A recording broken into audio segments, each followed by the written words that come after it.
सिर्फ 1 kilo uranium, विनाश और विकास की शक्ति का स्रोत। सिर्फ 1 किलो यूरेनियम सुनने में बहुत कम लगता है ना? लेकिन क्या हो अगर मैं कहूं कि सिर्फ 1 किलो यूरेनियम से 15 लाख किलो कोयले जितनी ऊर्जा पैदा की जा सकती है।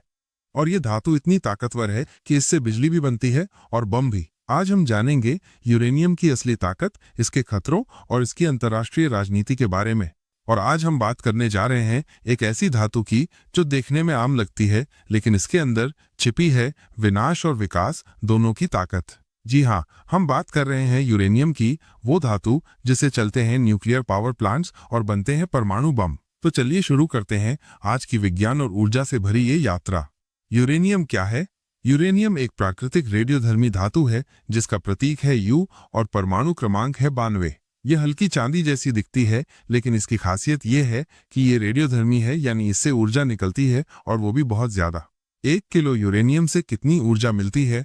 अगर हम यूरेनियम 235 की बात करें, जो इसका सबसे उपयोगी आइसोटोप है, तो 1 किलो U-235 से निकलती है लगभग 20 टेराजूल ऊर्जा, यानी 2.4 करोड़ यूनिट बिजली, जो एक छोटे शहर को कई महीनों तक बिजली दे सकती है। आखिर इतनी ताकत आती कहां से है?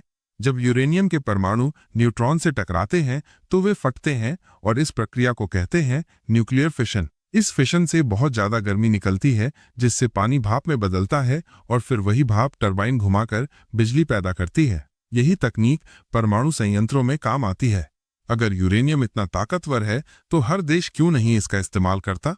क्योंकि यूरेनियम को जमीन से निकालना बहुत महंगा है। इसे प्रोसेस करना और शुद्ध करना एक तकनीकी और आर्थिक चुनौती है। शुद्ध यूरेनियम को नियंत्रित करना खतरनाक होता है, क्योंकि ये हथियारों में इस्तेमाल हो सकता है। इसलिए पूरी दुनिया में सिर्फ कुछ गिने चुने देश ही यूरेनियम को एनरिच करने में सक्षम हैं, जैसे अमेरिका, रूस, चीन, फ्रांस, भारत आदि। सभी देश यूरेनियम शुद्ध क्यों नहीं कर पाते?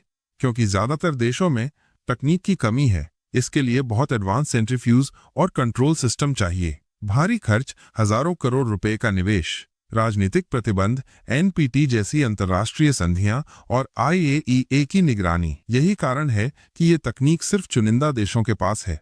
क्या भारत के पास यूरेनियम शुद्ध करने यानी एनरिचमेंट की तकनीक है? हाँ, है। भारत के पास गैस सेंट्रीफ्यूज तकनीक है, जिससे यूरेनियम 235 को शुद्ध किया जाता है। भारत ने इसे स्वदेशी तौर पर, यानी बिना किसी देश की मदद के विकसित किया है। भारत का रेयर मटेरियल्स प्लांट कर्नाटक में इस काम को करता है। क्या भारत के पास परमाणु बिजली बनाने की पूरी तकनीक है? हाँ, पूरी तरह से। भारत में 20 से ज्यादा परमाणु बिजली घर न्यूक्लियर पावर प्लांट्स हैं, जैसे तारापुर, ककरापार, कलपक्कम, नरोरा आदि।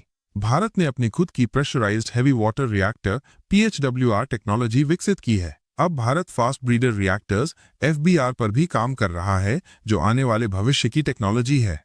क्या भारत के पास परमाणु हथियारों की क्षमता है? हाँ, और ये पूरी तरह से स्वदेशी है। 1974 में भारत ने पहला परमाणु परीक्षण किया, कोड नेम था स्माइलिंग बुद्धा। 1998 में दूसरा परीक्षण हुआ, जिसमें भारत ने पूरी दुनिया को दिखा दिया कि उसके पास परमाणु हथियार हैं। भारत की मिसाइलें जैसे अग्नि, पृथ्वी भी परमाणु हथियार ले जाने में सक्षम है। क्या भारत आत्मनिर्भर, सेल्फ रिलायंट है इस क्षेत्र में? हाँ, बिल्कुल। भारत ने अमेरिका, फ्रांस, रूस जैसी परमाणु महाशक्तियों के साथ भी सहयोग किया है। लेकिन भारत की टेक्नोलॉजी अपनी है, चाहे फ्यूल फैब्रिकेशन, रिएक्टर डिजाइन या वेस्ट मैनेजमेंट हो। अगर यूरेनियम इतनी खतरनाक चीज है, तो धरती पर पाए जाने के बावजूद हमें नुकसान क्यों नहीं पहुंचाता? प्राकृतिक यूरेनियम कमजोर होता है। ज्यादातर यूरेनियम U-238 होता है, जो कम रेडियोधर्मी होता है, बहुत कम मात्रा में मौजूद होता है। मिट्टी, चट्टान, पानी और यहाँ तक कि इंसानों के शरीर में भी यूरेनियम बहुत कम मात्रा में होता है। प्राकृतिक सुरक्षा, हमारा वातावरण और शरीर इस कमजोर रेडिएशन को सहन कर लेता है। सरकार की निगरानी, इसके खनन और ट्रांसपोर्ट पर सख्त नियम लागू होते हैं। आइए इसे एक उदाहरण से समझें। जैसे तारों में बिजली होती है, लेकिन जब तक वो इंसुलेटेड है, हमें झटका नहीं लगता। यूरेनियम भी वैसा ही है। जब तक उसे छेड़ा ना जाए, वो नुकसान नहीं करता। यूरेनियम इतना महंगा क्यों है? धरती से निकालना और प्रोसेस करना महंगा है। अंतर्राष्ट्रीय लेवल पर इसकी डिमांड ज्यादा है। बहुत कम देश इसे रिफाइन कर सकते हैं।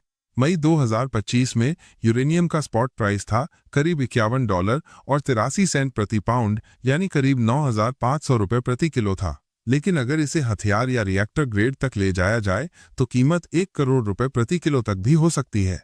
तो दोस्तों, आज आपने जाना यूरेनियम क्या है, 1 किलो यूरेनियम से कितनी पावर मिलती है, ये इतनी खतरनाक चीज होते हुए भी हमें नुकसान क्यों नहीं पहुंचाती, और क्यों सिर्फ कुछ ही देश इसे शुद्ध कर पाते हैं। यूरेनियम एक ऐसी धातु है जो सही हाथों में हो तो राष्ट्र को बिजली दे सकती है, लेकिन गलत हाथों में हो तो तबाही ला सकती है। दोस्तों, अगली बार हम बात करेंगे थोरियम की, एक ऐसी धातु जिसे भविष्य का यूरेनियम कहा जाता है। क्या थोरियम भारत को न्यूक्लियर सुपर पावर बना सकता है? जानिए अगले एपिसोड में।